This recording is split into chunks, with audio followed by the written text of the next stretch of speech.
Dis toujours la vérité, car le mensonge a des jambes courtes. Dans un paisible village africain vivait une jeune fille appelée Naya. Belle comme le lever du soleil, intelligente comme personne, mais avec un défaut qui lui collait à la peau. Elle aimait mentir.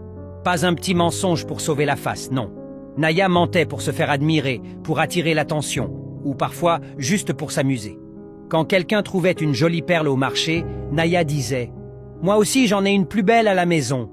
Quand un chasseur racontait avoir tué un lièvre, Naya souriait. « J'en ai vu 3 hier derrière mon jardin ». Les anciens du village la mettèrent souvent en garde. « Naya, le mensonge est comme le feu. Il commence petit, mais finit par brûler toute la maison. » Mais la fille riait et répondait « Allons donc, ce ne sont que des mots ». Un jour, le village fut en émoi. Une rumeur se répandit. Un lion rôdait près de la rivière, là où les femmes allaient puiser de l'eau. Tous avaient peur. Ce jour-là, Naya eut une idée. Elle voulait faire parler d'elle encore une fois. Elle courut jusqu'au centre du village en criant « Le lion est là! Il a attrapé la fille du chef! Venez vite !» Les hommes prirent leurs lances, les femmes leurs marmites pour faire du bruit, et tout le monde courut à la rivière. Mais il n'y avait aucun lion. Et la fille du chef, tranquille, cueillait des fleurs. Le village se fâcha. « Naya, pourquoi ce mensonge ?» Elle haussa les épaules. Ce n'était qu'un jeu. Les jours passèrent. Et puis, une nuit, le véritable lion arriva.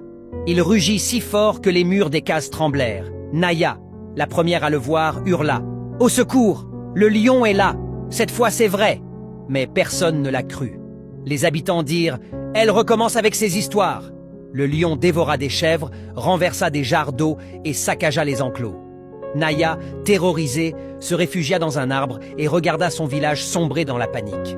Au matin, le chef convoqua Naya. « Tu vois, ton mensonge a ouvert la porte au malheur.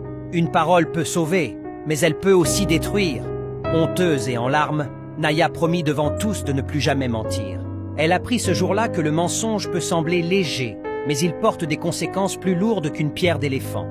Et depuis ce jour, à Kombara, on dit aux enfants « Dis toujours la vérité, car le mensonge a des jambes courtes, mais une ombre très longue. »